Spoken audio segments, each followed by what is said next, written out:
Butthole Town, Butthole Town. What goes up and around the corner. Butthole Town, Butthole Town. Well, we gotta get out of a butthole town. I told him he should have listened to me. Yeah, well, But he didn't. What? But he didn't. I told him. He's got issues, okay? I told him if he kept slapping her kid, she was going to mess him up, and she did. I mean, I told him. You know, you know what they say, 3 strikes. You're out. Yeah. Anyway, welcome back, everybody, to Butthole Town podcast number 15. Wow, 15 years old. Kind of. No, I think this is episode 15. Okay. Well, I'm just relating it. Every time that we reach a new number, I just go back to that age for just a second. I'm like, wow, 15. Wow, that explains why episode 1 was so bad. Went back to infancy.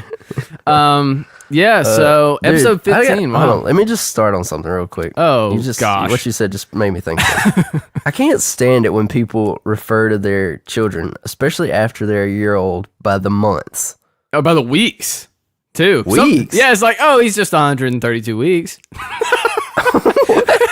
No, there are some people, though, legitimately, they'll go to like 50-something weeks old or 40 weeks. I swear I've heard people say that. No. Am I wrong? I've never heard of anybody doing that, but I wouldn't doubt it, honestly. Okay, maybe not that high weeks. That's maybe a little bit of a hyperbole. Is 18 sound better? 20 weeks? 18 weeks? Yeah. Yeah, that's still a long time to count by weeks. Yeah, you're right. That is a long time to go. Yeah, I mean, once you've passed a month, just go by months, and once you've passed a year, go by years. It's simple. That's why we set up these things. Like, my mom owns a daycare, right? Uh-huh. And the other day, she's like, I got a new kid. I was like, how old's the kid? She's like, 18 months. I said, so a year and a half. Yeah. She's like, yeah. Like, why would you refer them as 18 months? That's just like... That's like you know how older women try to refer to themselves as like 25 and a half? It's like a kid trying to still hold on and sound younger. It's like, but they're doing the opposite. They're trying to sound older by referring to them in months. Yeah, it's like, dude, it's just say your real age. Yeah. I don't know. I don't it's really just get that weird to me, and it frustrates me. It's just like, just refer to them by their year. Well, also the thing is they go by they go by their clothes, right? The clothes go by like weeks, don't they? So no, they go by months. Oh, okay. Well, yeah, you're right about that. It's like 18 to 24 months. Sorry, guys, I don't buy a lot of baby clothes in my spare time. I don't know a lot about it. What, you don't buy them when you go to the thrift stores? Just for fun, Joel, when he goes to thrift stores, just like, you guys got any baby clothes? You got a baby? Nah, just preparing, just getting it ready. I just like to get good deals. I throw it on Facebook for sale or wanted, you know. Turn it over, make a profit. You could probably realistically do that, honestly. Dude, can you imagine? Okay, here's a story. Here's the scenario. Joel takes a girl home. You know, they've had a nice date, come home to watch a movie. He's like, don't go in that room. She's like, what is it? She opens a closet just full of baby clothes. Just onesies. Just surrounds a closet. It's like, what is your issue, dude? And it's like, I swear I'm not a pedophile. I just like really good deals. I just can't say no to a deal. I'm sorry. Yeah. Only with baby clothes, though? That's kind of... Yeah, it's like, what about, like, you know, records or something? You know? It's like, maybe about clothes your size. I mean, just throwing it out there. Does it have to be baby clothes? You can actually, like, put more of those in your closet, though. They're smaller. It's like you can store more up. Oh, it's efficient. Space saving. It's space saving. Well, that was a total tangent. Just a creepy pedophile because of space saving. That's his reasoning. I'm not a pedophile. I'm just a space saver. That sounds like a TLC show. Not a pedophile. I just like to save space. It's less cloth, guys. Seriously. Yeah, that was a weird start to the podcast. Yep. That was... didn't expect to go down that road. Anyways, guys, let's go down the road to Butthole Town. Let's find out what's going around the Butthole Town. This week, we're going to be talking about something sort of similar to something we've already talked about. One week we talked about, what was it, words that... Well, like things we mispronounce as Southerners. And today we'll be talking about just those sayings, the phrases that have become so famous in towns such as Butthole Town, such as our southern hometown. It's funny because I don't think anybody thinks about these when they say them. Like, they don't think of them as these weird sayings. It's just like a saying. Yeah, and they just become... The thing about sayings is that, like, you just get in the habit of saying them. You don't think about what they mean, so you just keep saying them. And then when you actually think about it, it's like, wow. Well, I mean, a lot of these actually make sense once you think about them. They're just, like, really odd. Right. Too. I'll go first if... Okay, go ahead. Okay. So... this one is thicker than a hair on a dog's back. I haven't heard that one before. You haven't heard that one? So, like, there's lots of things, but a lot of times it's like grass or something like thicker than hair on a dog's back. But, I mean, why a dog specifically? Like, lots of things have dense hair. I don't know why they specifically pick dogs for that saying, but... And only certain dogs have thick hair, so... Some dogs don't have any hair. Yeah. It's called mange. It just, I mean, I guess it just flows better. It's like, you know, if I don't know. If it was a thick hair from like an old fat lady or something, I don't know. It just thicker doesn't have than hair on the fat lady's back. It doesn't flow off the tongue as well. Yeah, you're right. It's a little wordy. Yeah. So I just went with dog. But yeah, I've never heard of that one before. I guess a lot of these sayings, it isn't people our age that say them, it's older people. Yeah, it's definitely and the generation before us. We've heard these from older people. The sayings now that kids say in like our small town is the same things that kids are saying everywhere. Just like, well, I will say that I do say a lot of these, like thicker than hair on a dog's back. I do say that one. Yeah. Yeah, I mean, but mostly only when I'm in my hometown. Like, I wouldn't say that around here probably, right. But or you're talking to your parents or something. Yeah. All right, so I'll give my first one. This one, I don't know if it's a Southern thing. I'm pretty sure it is, though. Is something rode hard and put up wet. What? Have you heard of this? I've never heard that one. Okay, so let's say you see like somebody that's lived a tough life. It can be a male or a female. It doesn't matter. But you can tell from their outside appearance. They look rough. Okay. You're like, okay, that woman or that guy has been rode hard and put up wet. It kind of comes from, I believe, a horse. You know, like a horse looking rough. Yeah.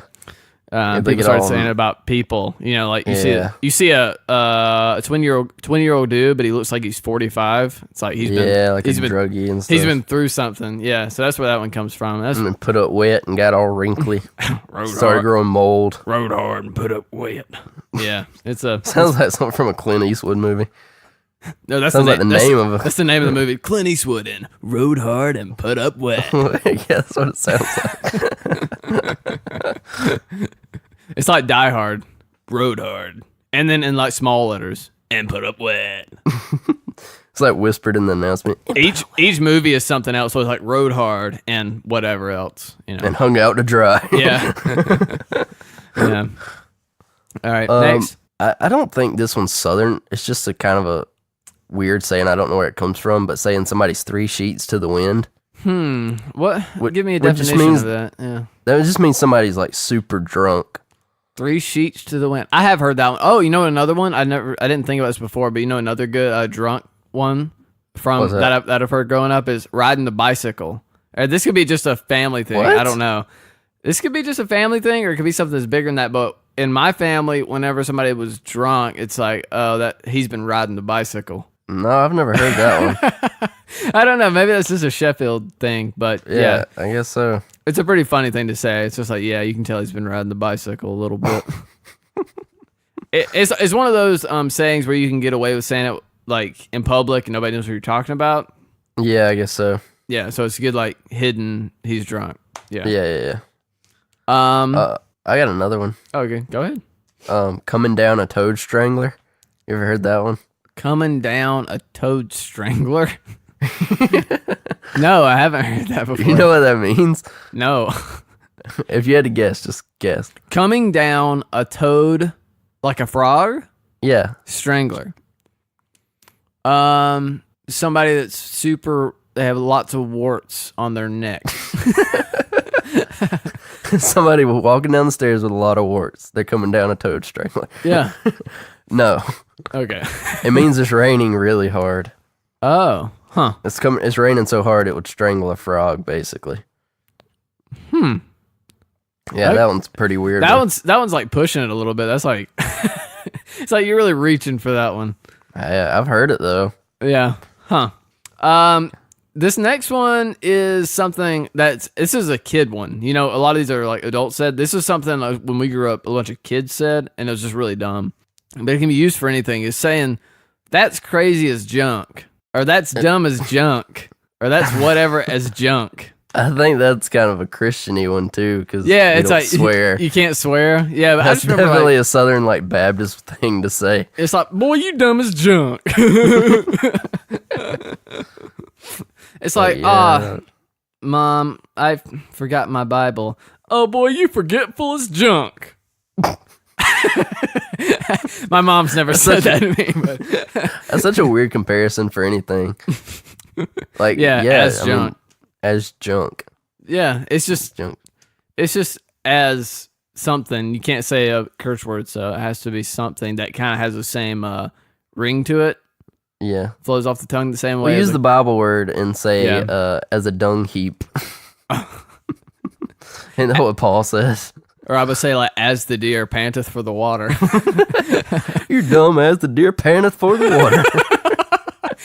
It's a little long, but you know, Well, it at least works. we feel good inside afterwards. Yeah. You can praise Jesus and insult somebody all at the same time. You're teaching them about the gospel. You're insulting them. Yeah, It's the best of both worlds. yeah, as it should be. That's my new that's gonna be my new way of like being a missionary, like reaching people. It's like you can insult them and teach them at the same time. Get on their level. Let me get on Reddit and start. You got to be in insulting the world, people. but not of the world. Right. Wow. Lower than a snake's belly in a wagon rut. That one is complicated. What? So to say something is or someone is lower than a snake's belly in a wagon rut.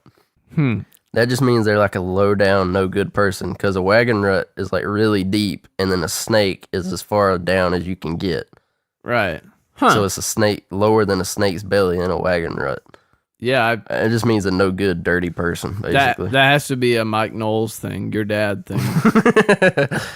Yeah. Yeah, probably. No, I've heard that from more than him though. Speaking of dads, this is a saying from my dad, and I haven't heard anybody say this but my dad, but I'm sure it has been said by other people. But let me give you the scenario, and I'll put the saying in so it makes sense. Let's say I'm working on some homework, and my dad will come in and he'll say, "How much do you like on that homework?" And How much you lack on it, yeah. Yeah, but he says, "How much do you like?" And I say, Well, it sounds like. No, it is like my What? daddy says, "How much do you like?" And I always say I don't like any of it. But it was like it's him saying, yeah, basically how much do you lack, I guess. But lack is the actual expression. yeah, but he always says like. How much do you like? How much you lack on that? Yeah, No, that's exactly how how much he do you says it. lack on that? Yeah, he says like, but it's just That's funny. I like now that you said lack, like now I understand it. But growing up, I was like, I have no idea why he says how much do you like. It's like I don't like my homework, Dad. None of it. Hang on like a hair in a biscuit. I mean, that's pretty self-explanatory, at least. That one's very straightforward, and it's true. Because if you've ever tried to get a hair out of a biscuit, it's impossible. man, that's a pain. All those crevices it can go through, basically Yeah, intertwines itself into your biscuit. don't be a biscuit. Don't be a biscuit.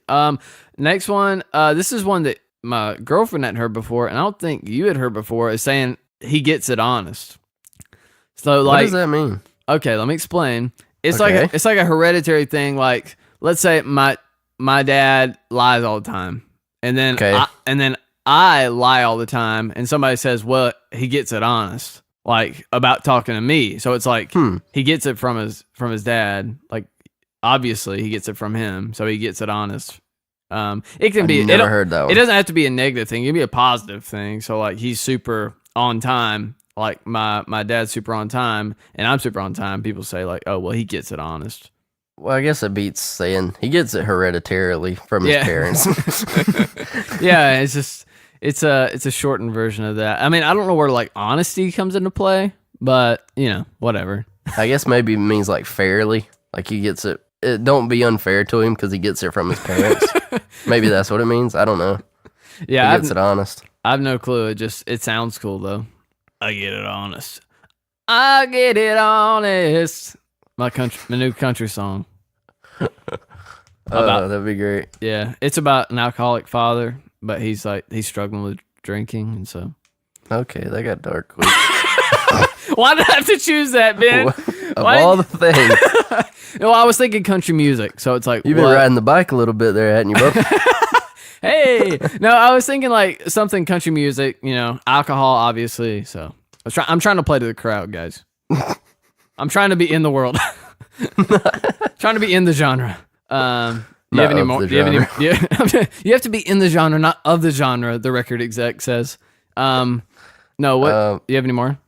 I've got 2 more. Go ahead and knock them out. Somebody must have peed in their cornflakes. Yeah, it's classic. Heard that one at least. I don't know if that one's Southern, might but not I feel like Southern. it is. Yeah, it probably came from us. It sounds weird enough to be Southern. Only Southern people would pee in cereal, so it has to be. Has to be a Southern thing. Hey, get in here. You peed in your cereal yet this morning? You peed in your cereal, and you peed in your cereal, right? You can't go to work in the field until you pee in your cereal. And get in here. What's the thing? Isn't it that like if the morning pee, your first morning pee, you put on your face, you get rid of your acne? What? You never heard about that? No. Let's take a short segue about pee. Okay. They say the first pee, like your morning pee, the first one when you wake up. Yeah. If you take that pee and wipe it on your face, it'll get rid of your acne. If you have if you really really bad zits, whatever's in that first pee, that like those nutrients, it'll help your zitty face. Nah, I don't believe it. Well, I mean, it's one of those things. Don't knock it till you try it, but nobody's gonna try it. But yeah, nobody's gonna try it. I don't know if there's any listeners out there that have tried that. Please email me or DM me. Email at buttholetown@gmail.com. I want to know if it worked or not. Yeah, that's. Actually, we're not asking our listeners to like put pee on your face, but like if you've already done it, I'm not asking you to now. Yeah, don't do it for us. We do not in any way endorse doing that. But if I don't want this to it, come back to me and the parents walk in and like, "What are you doing?" It's like, Butthole Town, the podcast told me to. They told you to wipe pee on your face. What kind of podcast are you listening to? Butthole Town? Oh gosh, no wonder. Yeah. Anyways, that wouldn't be good at all. You have one more, I guess. Yeah, I got one more. You don't have any more? I may have. I'll do one more after you. Okay. My last one is you couldn't hit a bull in the butt with a bass fiddle. Huh. It means you're a bad shot or bull in the butt with a bass fiddle. It's a nice alliteration. Yeah, it's got all the B's. Or like in baseball, if you can't hit a baseball, like if you strike out all the time, they say you couldn't hit a bull in the butt with a bass fiddle. Yeah, it's kind of like a bass fiddle is really big. You know what's similar to that? Couldn't hit the broadside of a barn. Also bees. Same principle. Yeah.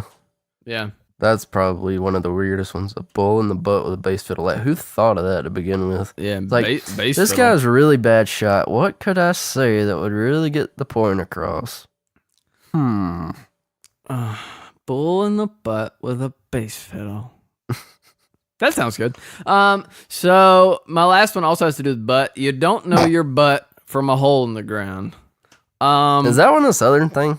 I mean, maybe. I think it. I mean, my mother said it, and Samantha told me she said it, and I was like, I gotta put that one down. But I did look it up. Like that's a legit saying. I don't know if it's Southern or not, and I'm also not completely sure what it means. I'm pretty sure it has to do with like you don't know your butt from a hole in the ground. Like you don't know nothing. Like yeah, you're just an ignoramus. Yeah, I'm pretty sure that's what it means. And the only reason I know that word is from Cracker Barrel's the peg game, the little peg game, because that's what I always ended up being. It means, okay, I've looked it up. It means you don't know any better or not up for the job. So you don't know any better. Like he's stupid, dude. He doesn't know his butt from a hole in the ground. Yeah. And you have to put that cadence on it. He don't know his butt from a hole in the ground. Yeah, you got to add the Southern sass. Yeah. And then make sure you really get the point across. All these sayings, guys, you have to get a little bit of sass to it to really. And then people will be like, oh, he's a Southerner. The sass gives you the Southern. Yeah. Look, another alliteration. So, when's the last time you were back home? We were both back home for Easter recently. Right? Yeah, the last podcast I was home, remember? Oh, yeah. That was for Easter and spring break. Spring break. We were both home for Easter. We hope everybody out there had a great Easter, or, Resurrection Sunday. Hope you had a great Resurrection Sunday. And it made me think, you and me, like, we haven't had any, spend the night, sleepovers.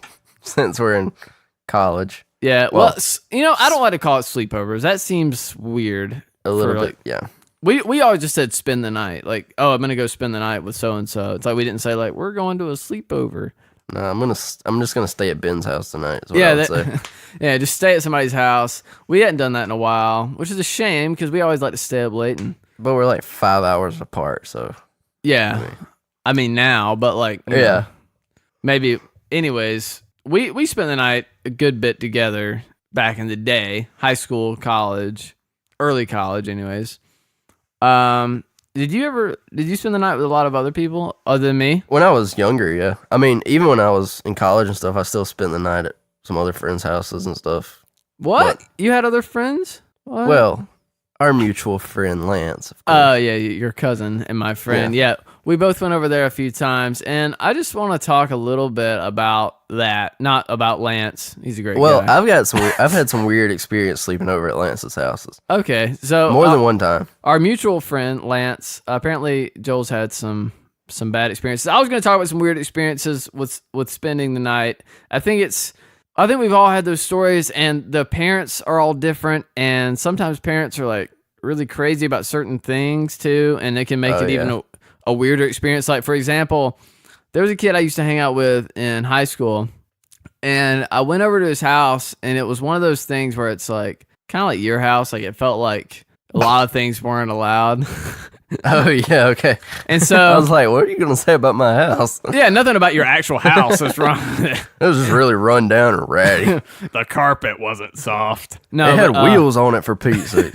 No, it's like I was over there with him, and we couldn't even play video games at this point for some reason. So we were playing like poker or something using popcorn, like pieces of popcorn.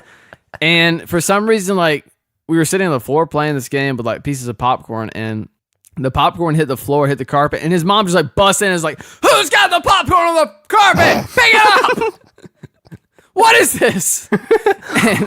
And what is this? Alcatraz? And she got super mad about it for like getting like popcorn grease on the carpet. And I was just like, "What the heck?" Like, this is kettle corn. It doesn't have grease.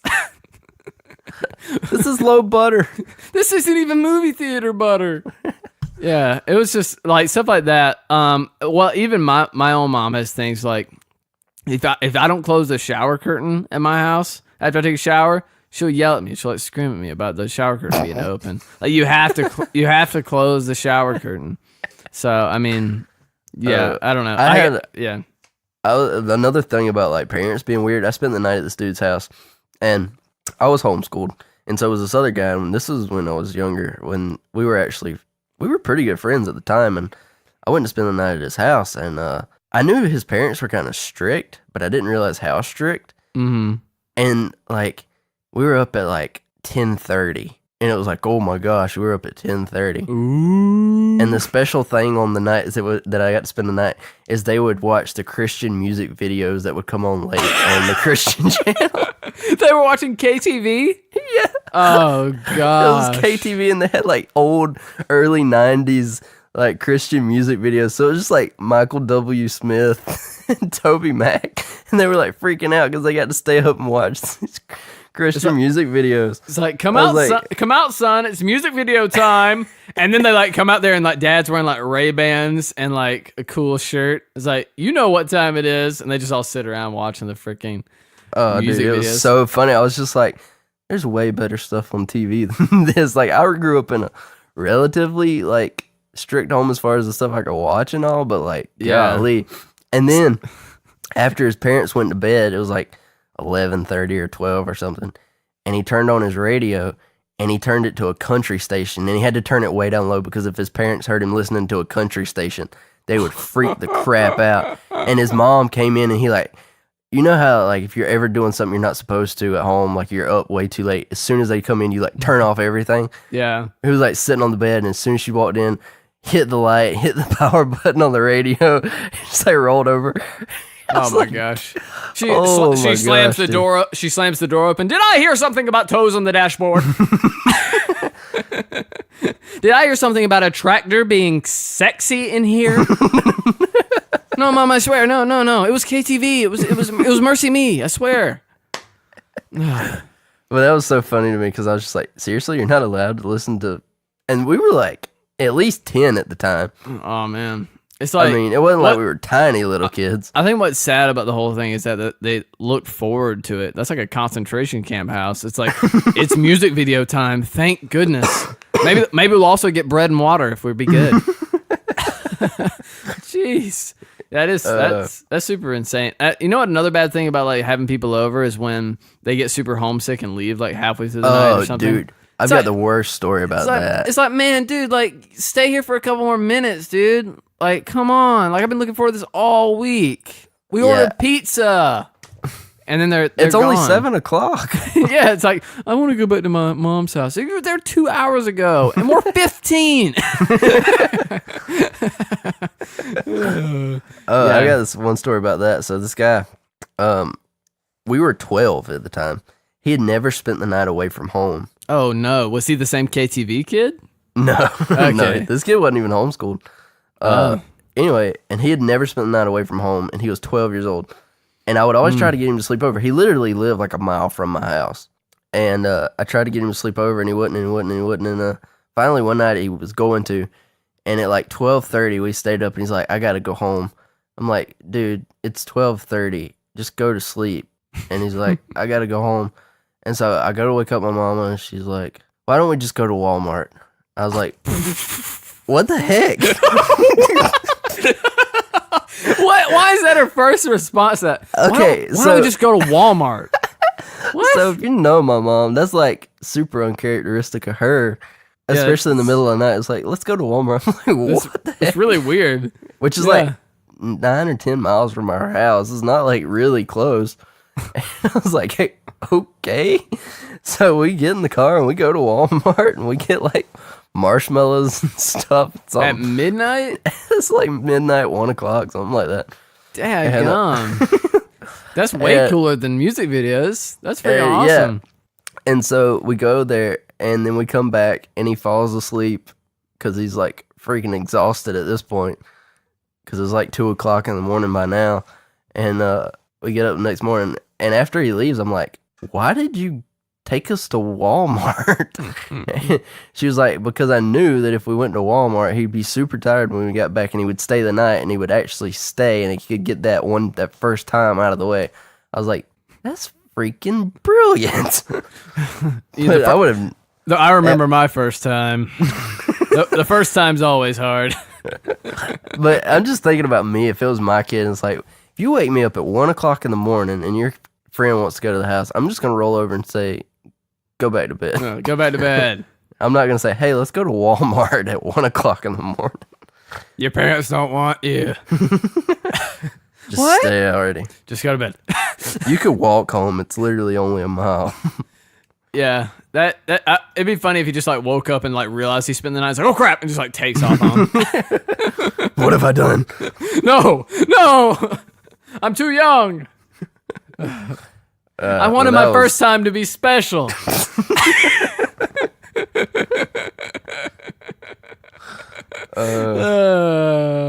Yeah. Also, the thing with like kids getting sick, like speaking of Lance, like one time he came into the house and just threw up everywhere in the hall. Still have stains in the carpet in our hallway from when Lance spewed Pizza Hut across my floor. And I've had multiple kids like had to like take them home and they got sick. Or I think one time I got sick and had to leave. But normally it's like other kids. I think I make other kids sick. So it was funny because I was at Lance's house one night and he got sick in like blue chunks at like 2 o'clock in the morning. And then it's like, what do you do? Crazy. What do you do when you're over there? Well, yeah, he was like spewing his guts and he was like, go get my mom. So I was like, well, of course. So I go get his mom and wake her up. Obviously. And I'm just like, I want to go home. and they're like, no, he's okay or whatever. He ate too much or whatever. I was like, screw that. I'm not getting a throw up virus because you won't let me go to my house. So I got him to call my parents. But his house is so far from mine too. But I was just like, I'm not getting sick because this dude don't know how to like go in another room or something. Like, no. It's like, I want to go home. It's fine. He's not sick. He's throwing up everywhere. He's got the flu. There's throw up everywhere. you come in, it's all over you. They're like, just go back to bed. I was lucky he didn't throw up on me because I was on the floor right beside his bed where his trash, like the trash can and his nightstand were the only things between us. And he threw up the first time in his trash can. And I was lucky I didn't get any splash off of that. And you're like, yo, dude, are you okay? Yeah, I was. I was like, what just happened? Because I was asleep. And he just like makes a whole bunch of noise. You come into his mom's room. You're like, Lance is sick. Can like you take me home? It's like, let's go to Walmart. What? Not this again. I'm sure it'll be fine. You'll be so exhausted you won't care. That's not the way to handle this. Yeah. I've had some weird experiences. It's always also awkward when like your friend gets in trouble and you're there and it's like, oh, that's the worst. It's you just have to sit there twiddling your thumbs. You feel like I always feel like I'm getting in trouble when like I just feel like I don't know what to do. It's like, okay, I can't say anything because I'll get in trouble, but at the same time, like, what am I supposed to do in this situation? Yeah, it's like, am I also gonna get in trouble for this because I'm like with him? You know, because sometimes it's like kind of a group like in trouble, like makes them do something. It makes them do something, and then it's like obviously you have to like walk with them for them to like do chores or whatever. Yeah. So it's like, we've been through that. I've gotten in trouble by your mom, and you've gotten in trouble by my mom though. And I got in trouble by your mom last year. Yeah. Yeah, my mom holds grudges for a long time, so if you get in trouble by her, you're on the blacklist for like a whole like half a year. I think Brant's still on the blacklist. For that time they hid in the bushes from you. The story you told the other week. Oh, yeah. Funny story about that story I told the other week. Like, Brant, like, messaged or commented on Instagram. It's like, he said, are you still scarred from that? It's like, yeah. I was like, yes, I am. No, but shout out to Brant if you're listening to the podcast. He doesn't really care. Okay. Well, I was going to say one more thing about Lance throwing up because I guess that's all he does when he spends the night places. Yeah. That one time we went to that Christian conference and he threw up in the middle of the night and your first reaction was, did you throw up on my jacket? That's all you cared about. Yeah, our friend Lance got sick. We were all together in the hotel room and like I just got a brand new jacket for Christmas and like I hear him like throw up and I just like get up like abruptly. It's like, wait, dude, did you throw up on my jacket? He's like, no. It's like, oh, thank goodness. I didn't even check on him. Just like picked up my jacket and like put it on. So super. It was a red pleather jacket, guys. Come on. It was nice. So enough about the vomit. Let's get into what you guys actually came here for. Our brand new bit. It's not something that's new because everybody does this. Like WatchMojo.com, they do. We're better than WatchMojo. We're better than WatchMojo. Okay, guys, this is the first Butthole Town Top 10. Today, we're counting down the top 10 weirdest Disney Channel original movies. No, we're not talking about big Disney movies or Pixar or whatever. We're talking about DComs, guys. The ones that we grew up on. Yeah, the ones that were always on Channel 172. If you're on Dish. If you're on Dish, 172. Disney Channel. I mean, we're going pretty old school and to relatively new, but not like super new because we're old. So the newest one is probably like 20. They're probably too cringe. The newest one that we probably have on here is like 2013 or something like that, 2012. I don't know.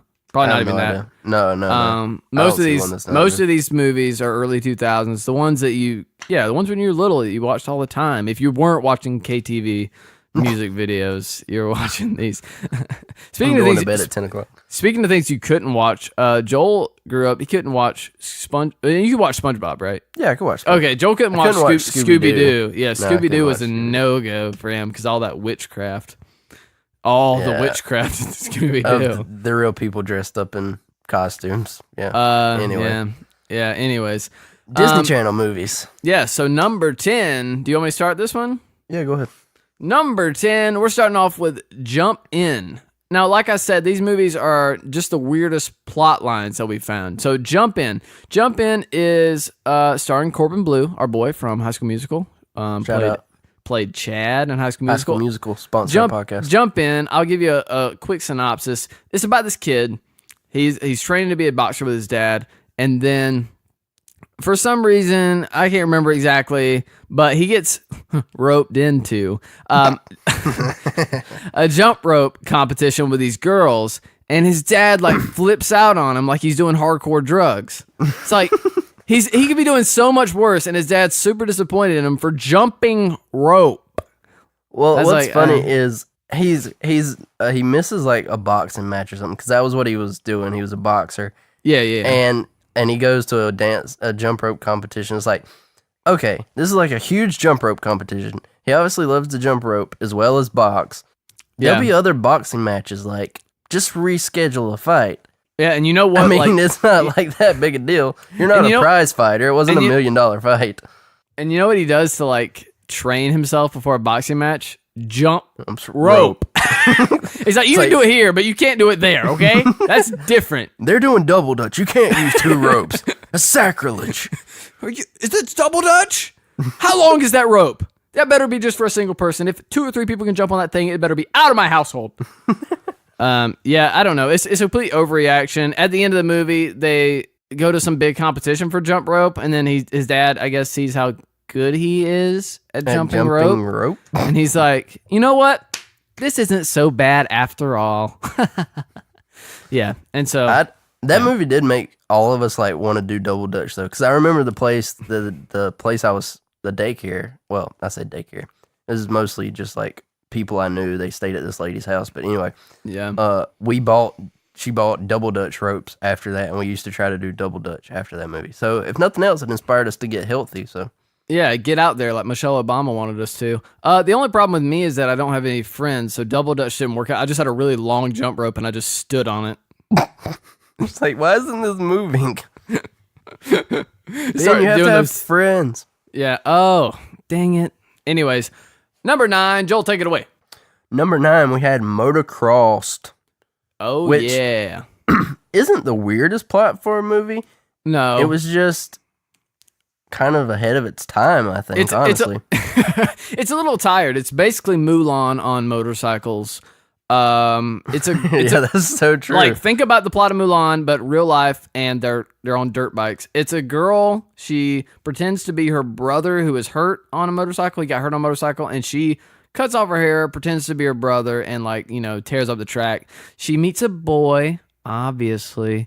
And then I remember there's a great scene in the movie where her and her friend, which he still thinks she's a dude, even though she looks like a girl, she just has short hair. Anyways, they go out to Can't see past that. Yeah, they go out to like when they put the glasses on, like Superman's glasses, like, oh crap. Yeah, and it's like, I can't tell the difference. It's like, you look. Oh, she got short hair. Never mind. You're a boy. What are those 2 lumps on your chest? Oh, they're just growths. I have AIDS. I'm dying. Jeez. I'm terminally ill. No. My last wish was to get AIDS and terminal illnesses are not funny. My last will, was to ride motorcycles like my brother. I mean, like me. I want to ride motorcycles. No. Yeah. Let's repeat that. AIDS is not funny. Yes, that's correct. Just make sure. But anyways, there's a great scene in the movie where they go to a pond to swim. Her and the guy, but he thinks it's the same thing they did in Mulan. And they get out there, and he's like, "Dude, it's really awkward." She's like, "Oh yeah, I can't take off my shirt, obviously." So it's just like because of terminal illness. He's like, "Oh, something's up with you." I think she has an excuse, probably like, got really bad sunburn, I can't do it or something. Yeah. But anyways, eventually he finds out she's a girl, and they probably like become boyfriend and girlfriend. I don't remember, but that's just like how it happened. At the end of the movie, I remember they race at the end of the movie because he like gets signed to their racing label. Yeah. And that's the way it ends. It's like fades up from that scene.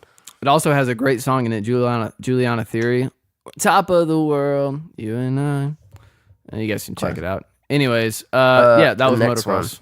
Next one, number 8. Eddie's $1 Million Cook-Off. This movie is very similar to Jump In the fact that it's got a dad that wants the son to do something other than what he wants to do. Mm-hmm. Very similar. And also, they're doing something that isn't crazy. It shouldn't be that frowned upon. The kid just likes to cook, and the dad freaks out on him. He's Everybody a baseball freaks player. out on him.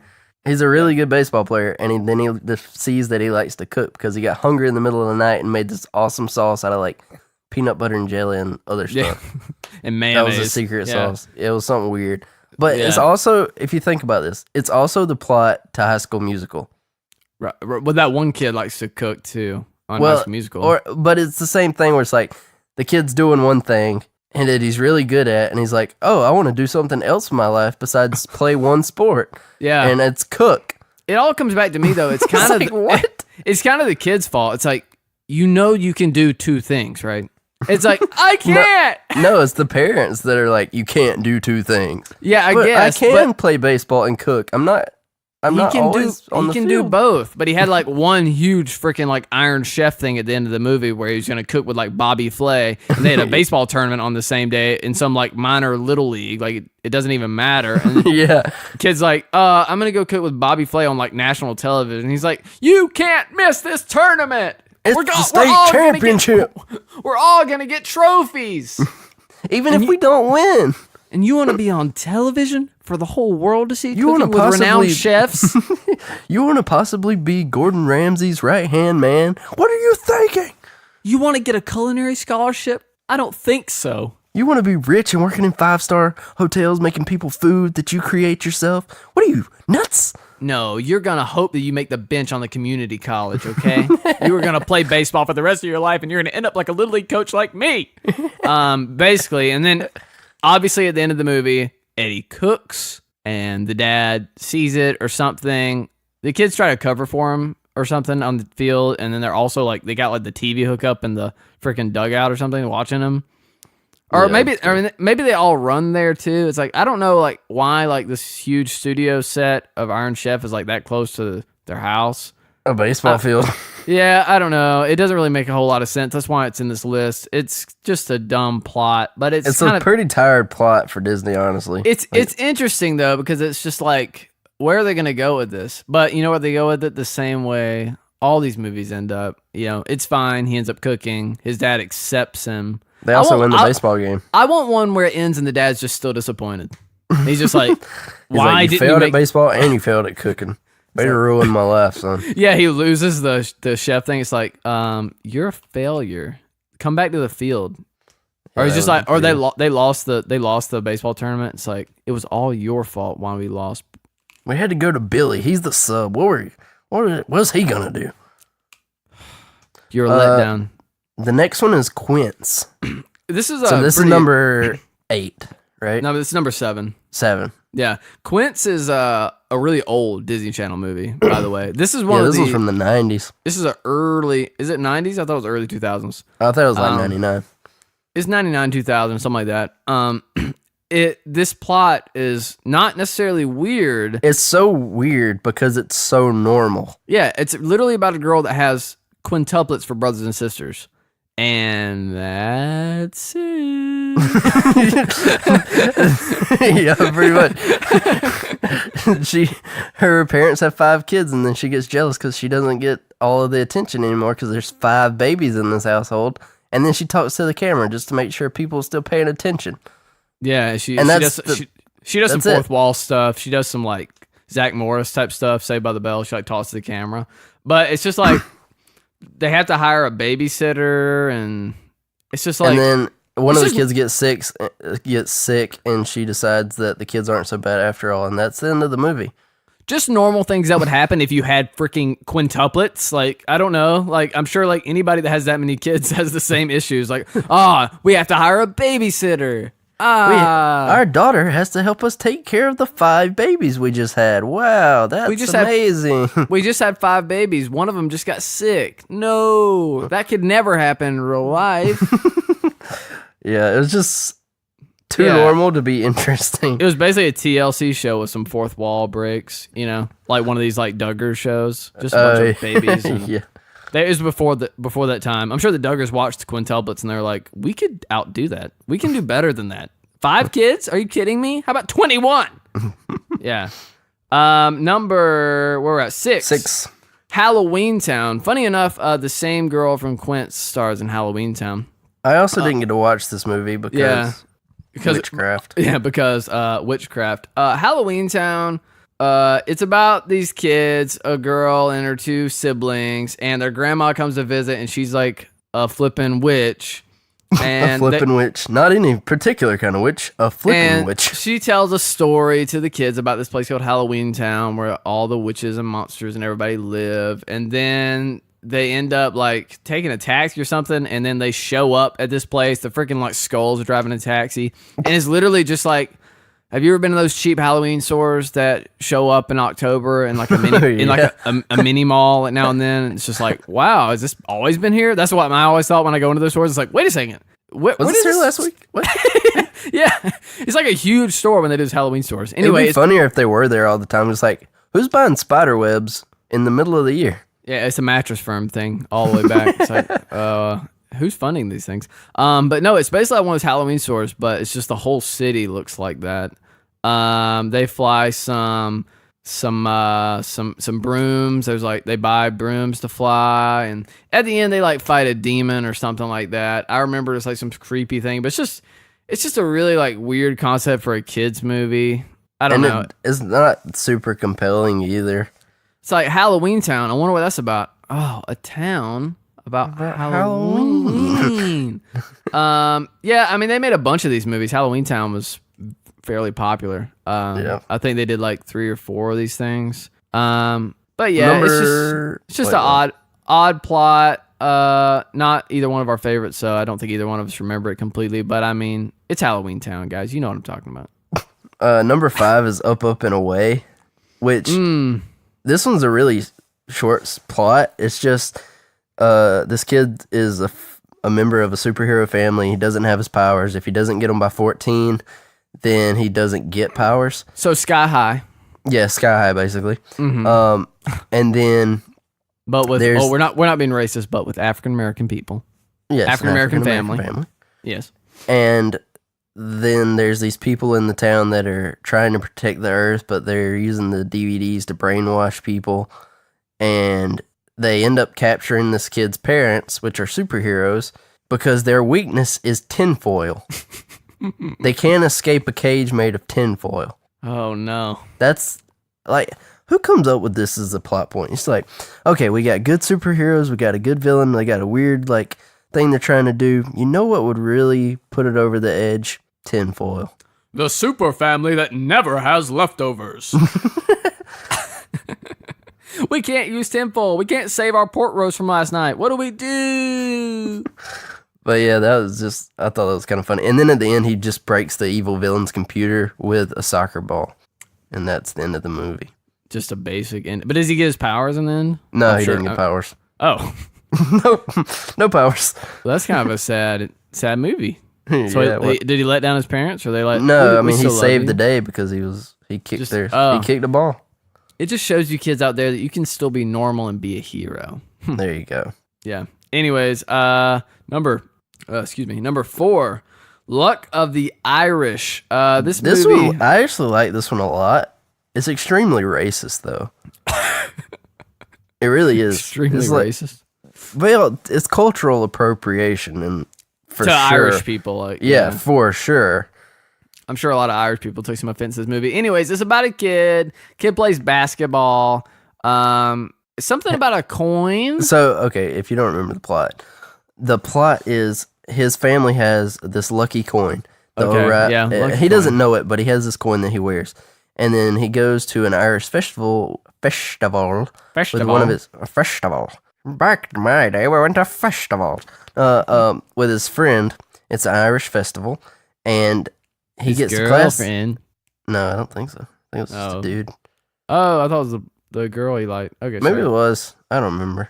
Anyway, so they go there, and then he starts feeling weird afterwards, and realizes his hair is turning red and his ears are getting pointy. Yeah, getting a little shorter. And then he gets home, and his mother's voice, she's starting to speak with an or an Irish accent, and she reveals to him that they're from Ireland. Ireland? And then he realizes that his coin is fake. and somebody had stolen their real coin. It was a gold coin, and it was the O'Reilly Lucky coin. And that was their family coin. It has to be worn by the youngest member of the family to keep their whole family of leprechauns from turning back into leprechauns. Because that's the only way they can parade as normal people. And they have to take the coin back to like a potato chip factory or something. That's where his grandfather owns a potato chip factory. Not racist at all. The Irish people. Irish potatoes. Okay. Yes. And then they're all talking with terrible Irish accents, and it's really bad. Yeah, It didn't really make a whole lot of sense. They end up playing a basketball game for the coin back. Yeah, no, you didn't explain the weirdest part of this movie. The weirdest part is at the end when they like go into this weird dimension or something, and like they had to play Irish games. Basketball. Yeah, they play like the Irish games against this like bad guy named Seamus, which is a terrible name. They play Seamus and like these weird basketball things, and he gets like freaking huge and stuff, and they're in like this weird Irish dimension or something. And they just keep going like back and forth. It's like, okay, I get maybe like the leprechaun thing where you're just shrinking, getting bigger, like it's a stone that gives you your powers or whatever. But going back and forth between dimensions, I was like, okay, this is getting a little weird. It says on Wikipedia they didn't go to a different dimension. They transported to Ireland. So that's still pretty weird. Yeah. Anyways, he apparently traps Seamus in Lake Erie at the end of the movie. Okay. And then at the end they do a folk dance and sing "This Land Is Your Land." And somehow basketball has something to do with this. I don't know how basketball plays into it, but maybe the Irish invented basketball. I don't know. Yeah, there's not really an Irish sport, I guess, so they had to think of something. But yeah, it's just there's some things they just had to like throw in there. Didn't really make a lot of sense, but you know, it is a pretty cool visual movie as a kid to see him like become a leprechaun. You know, his ears get big and stuff. I don't know. It doesn't take a lot to like, you know, entertain kids. All right, number 3. Oh, is it mine or yours? Go ahead, take number 3. Number 3 is Smart House. Woo, starring the same kid from Luck of the Irish, by the way. Oh yeah. Mm-hmm. So this movie's weird on a couple levels. Oh yeah, it makes you paranoid, dude. Like this movie's like serious. Yeah, it's serious because like the whole thing is based around this kid's mom dies, and they get so overwhelmed with the chores and everything. They enter this competition or enter this drawing to win this smart house. They like clean up after itself and stuff, and they end up winning the house. Right. And the house eventually takes on the form of it wants to be their mother. Well, yeah, it projects itself first as like a hologram of a woman. Yeah. It's not really. It doesn't completely like become the mother. It's just like the hologram of the woman. She's like the holographic like maid, I guess, for them. And she learns from TV and stuff, and eventually she becomes super overprotective and locks them down inside the house. Yeah, that's a long story short. Yeah, eventually she becomes super possessive and is like she wants to be the mother. And basically, they have to do some like complete some technological crap to like shut it down. Like the kid is like trying. No. What ended up shutting her down was so at the end of the movie, I watched the last scene. Oh, you just watched it? Okay. Yeah, refresh. And so she's like causing this big storm of like all this stuff. It's like you can't go outside. It's too dangerous and all this. They're like, let us out of here. And he's like. You saw what my dad did. He protected me and my daughter when you were like this. It's like, you could never do that because you're not real.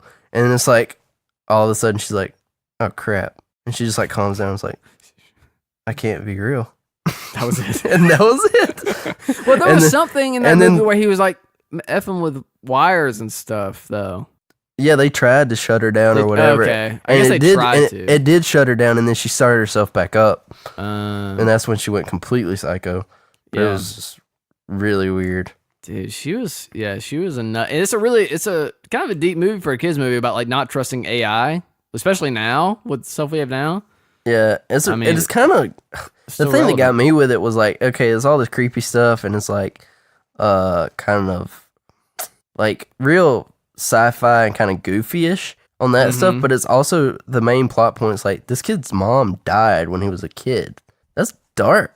Right, and this like freaking electronic thing is trying to like take her place. It's psychotic. It's pretty dark for a kid's movie. It's super dark, and like it's still it's still relevant, which is cool. I mean, Yeah, now 'cause this was the now- early 2000s. even more than ever now because we have to, watch out for Yeah. Alexa and everything else now. Alexa Alexa. literally is smart house. Alexa is Alexa. smart house. Hold on, let me do this. Alexa, play the Butthole Town podcast. Okay, there we go. Wait, what? So if they're wait, they would already be listening to it. Alexa, buy 500 rubber chickens. There we go. Wait, who are you talking to? So like if people are playing this on any speakers, when Alexa hears that, she'll do it. Okay, well, if anybody has an Alexa, we just You're screw with screwed. you screw with your Alexa. What if Alexa ends up being like smart house and just like comes out and is like, I want to be your mother? Like, you got to get rid of that thing. I just want to say, if your TV starts talking to you and telling you it wants to be your father or your mother, maybe just turn it off, take it back to the store. Yeah, just protect yourself. All right, we're at number 2, this- Pixel Perfect. This movie is also about AI, and it's even creepier in some ways than Smart House is. I've never even heard of Pixel Perfect until So you this one was talked. actually one of my favorites. I had the soundtrack from this movie. Oh, wow. Okay, so this one's kind of a long plot, but I'll try to do it as briefly Yeah. as possible without Yeah. missing anything good. Okay. This kid named Roscoe is trying to help his best friend. Her band they're like super good. They're really good. She's a super good singer, really good guitar player. They're doing great, but they get declined from a gig because she can't dance. The lead singer can't dance, Okay. which is already kind of weird. It's like, who cares? Like, You who's can't dance? dancing as a band? You can't sing. You can sing, you can play guitar, but you can't dance. Yeah, you're out of here. Yeah. And so Roscoe takes the technology that his dad works on and builds a holographic girl that's perfect to dance for his friend's band. Mm-hmm. Well, the hologram girl becomes super popular, and this Sam, which is the guy's friend, that's a girl, not girlfriend. They're not dating. Every Disney movie, they're just friends. They're just friends. And she gets jealous because the pixel, the hologram thing, is becoming more famous than she is. Well, the hologram thing is like super sentient and begins asking, like, she wants to be a real person, like in flesh and bones and stuff. Okay. Like the hologram is completely self-aware and learning. And then let's see, she got into an argument. The hologram girl got into an argument with Roscoe and jumped into the internet and emailed herself to his girl's computer. And anyway, and they go over there, and Sam and Roscoe have this big thing, and Sam's like, "Are you in love with this hologram girl?" And he's like, "No, I'm not in love with the hologram girl." She's like, "The hologram girl's not real." He says, "What is real anyway?" Ooh. And then she kisses him and tries to be like, "I was here all along. Yeah, this is real. This is real." And he's like, "I'm He's out like- of here." He's like, this isn't, turns to the camera, Pixel Perfect. And so then he just leaves, and then eventually he realizes, oh wait, she's not real. Maybe I should go back to this real girl that kissed me. And,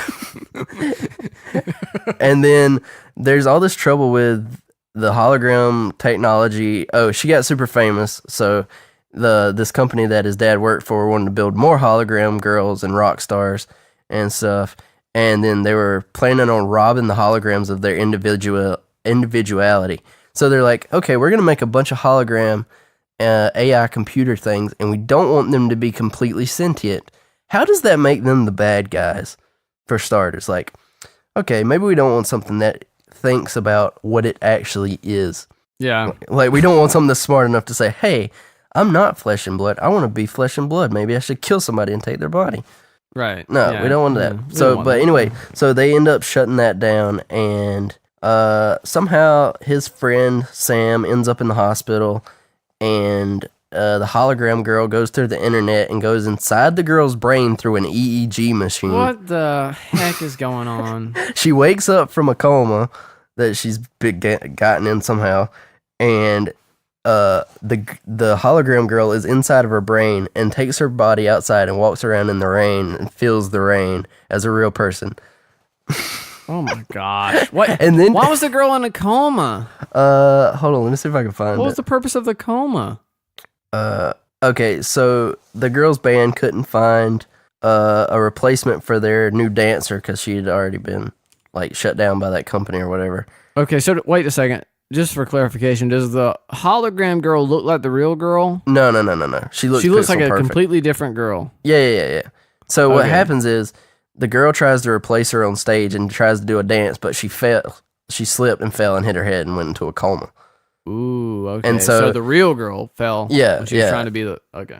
And then the fake girl goes through the internet because she can do that and Yeah. goes through an EEG Logic. machine that's obviously EEG machines are connected to the internet and goes Mm-hmm. inside this girl's brain and they have a conversation and then she like only one of us can be in here and then she wakes up from the coma and the hologram girl is inside of her brain and goes outside in this girl's body and just like walks around and feels the rain and then gets struck by lightning and basically is gone forever and the girl's like back and then they go play again and her band's like super successful now because apparently now dancing on stage doesn't matter for anything and at the end of the movie so she's there's not like even good at dancing anymore. It just like doesn't matter anymore. no it just doesn't matter anymore Okay. Cool.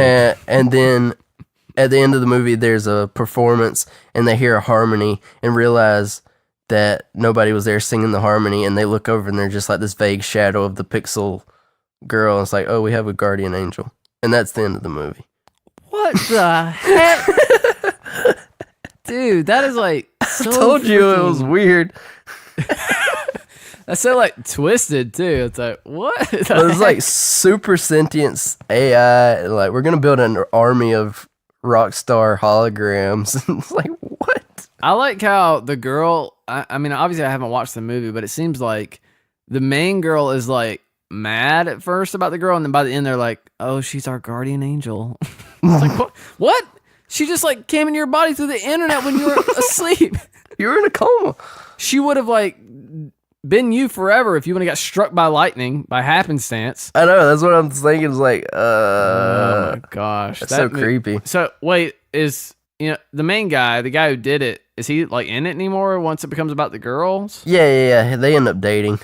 And then okay. Of course. He was like, I wanted the pixel perfect girl, but no. But I longer realized she here." wasn't real. But if she was, I'd be with her. Yeah. He just always brings that up like later in the years. It's like, that pixel perfect girl, your guardian angel, if she was real, I'd be out of here. I'll be out of here. I'm just waiting. So now we are The last the one. number one, the weirdest Disney Channel movie. original movie out there. Number one, the 13th year. This used to be my absolute favorite really. one. All right, too. so guys, the 13th year. If you haven't heard it, it's a 1999 comedy drama from Disney Channel. It's about this kid. He's adopted. He's adopted. Let's start it out. He's adopted because that's gonna play a big part later. All right, so he's adopted. He turns 13. He starts feeling whack, dog. Okay, well let's preface this. He wasn't. I mean, he was kind of adopted, but what happened was he got left on a ship. Yes, but as a he baby. he didn't know he was left on a ship till later. His parents obviously didn't tell him that they just found him on a boat. It's like, you know what? You're 13 now. I think it's time we tell you we just found you on a boat somewhere. Your parents your parents might have just sat you down while they went for a swim. I don't know, but we took you because it seemed right. No, after his 13th birthday, he starts to feel weird. He's so stuck to his hand. He basically becomes Spider-Man. I don't know. He's got some like weird powers. He's like climbing on top of the bathroom. And can like electrify ceiling. stuff, like zap stuff with electrical energy. Anyway, his girlfriend, best friend, his girlfriend. They're actually girlfriend, yeah. They do some tests or whatever. He's starting talking to fish. Also, he's a swimmer, right? Yeah. So of he's a course. swimmer at his high school. He can swim super fast now. And now he's starting to get a little scaly when he gets out of the water. When he gets wet, he starts getting scales on his arms. Yeah, so really weird. He's also got this other friend that is with him too. So he's got like a guy friend and a girlfriend. His guy friend, the guy friend's dad is like, He's like the Moby. He's like Moby Dick. Yeah. Well, Wait, is Moby Dick the whale? Captain Ahab. Captain Ahab. He's like The Captain Ahab, but with mermaids. He's like Yeah, the super dad of his obsessed with friend. mermaids. dad of his friend is obsessed with mermaids, and like his friend takes him to his dad, and they talk about like this mermaid he saw back in the day, and all this stuff. And anyways, Cody, the main guy, he starts scaling up, and his girlfriend, who I guess he's hid his scales from, I think up to this point. Yeah. She faints. She just passes out when she sees her boyfriend scaling. She's like, She's like, what? And when she comes to, she's super freaked out. And he tells her, I'm still the same guy. I just can swim fast. I got superpowers and I can swim, but I'm still the same dude I've always been. Yeah, he's like, I'm just still the same guy. She's like, is everything like all right? Like, are you gonna like scale me, bro? Like, is he gonna like just stab her or something with the little fins? Don't scale me, bro. Hey, don't scale me, bro. And anyway, the next morning he takes a swim after she passes out, and you know he's like, girl, you can't tell anybody I'm scaling up. At this point, what they do is they go to the beach after this. Yeah, the whole thing was at the beach though. When she passed out, they were at the beach. Yeah, but this is the next day. Or no, later the day. He takes her down to the beach. He's like, I've got something to show you. And this is where it gets a little bit cray-cray. What? No, listen. He met his mother. He met his mother before this. I just want to preface people. He met his mermaid mother the day before he took his girlfriend to the beach. Oh, yeah. Okay. So they swam underwater. They don't even talk. Get this, guys. The woman that's swimming underneath there doesn't even say anything to him. No. Now that I can remember, they just swim around. It's like understood, like, yo, like, mama. But what's mommy. funny is that he's obviously becoming a mermaid. Yeah. And he can talk fine. So why can't she talk? Because she's been underwater her whole life. She's never been around people, I guess. I guess. You can't talk underwater, clearly. I mean, obviously. She knows that. Anyway, so he brings his girlfriend to the beach the next day and he's like, I got to show you something. And his mom comes up and then he starts like freaking out in pain and he runs back up on the beach and like stumbles and falls down. And he's like, go get my parents. And then she leaves and they come back and he's turned into a full on merman. He's got flippers and all kinds of crap. It's a freaky part of the movie because he's like, ah! And it's like, what is wrong with this dude? And then he gets captured by his other buddy's father. Oh, yeah. The Captain Ahab catches him. Captain Ahab dude like figures it out, goes and catches him while he's on the beach laying there helpless and takes him out on the boat. What he's trying to do is catch the kid's mom because he's like still super obsessed with mermaids. Because for some reason they can't just exist. Like he's got to capture it and do whatever to it. Well, I mean, she's haunted him for years, and he keeps like asking her on a date, and she can't respond because she doesn't know how to talk. Like, will you marry me? I'm a fish. So is that a yes? No, yeah. And then saying there's a chance. But the redeeming point of this movie is, Cody's out there, and they're all out there, and his mom is out there, and then the guys, I don't remember exactly how it's going. They're all out there. They're all out there on a boat, because that's where the guy was trying to lure him in. And, she gets caught in a fishing net, that's what it is. And then the guy's son, Captain Ahab's son, jumps out there with a knife, and cuts her out of the net because she doesn't know how to swim away from a fishing net. She's been in the ocean all these years and doesn't know how to swim away from a fishing net. She's never gotten caught before, man. Never done it. Never even gotten close. Never gotten close. Yeah. So anyway, Captain Ahab's son jumps out there and cuts her out of the net, but at the same time, he drowns. He's unconscious. And so Cody then jumps over the side, like gets out and jumps over the side and goes and saves his son and puts him back up on the boat. It's like, here you go, here's your unconscious son. Yeah. Also, why did you try to kill my mom like 5 seconds ago? Here's your son that almost died that I just saved. And then the kid won't come back from CPR, so he uses his super fish powers and zaps his heart.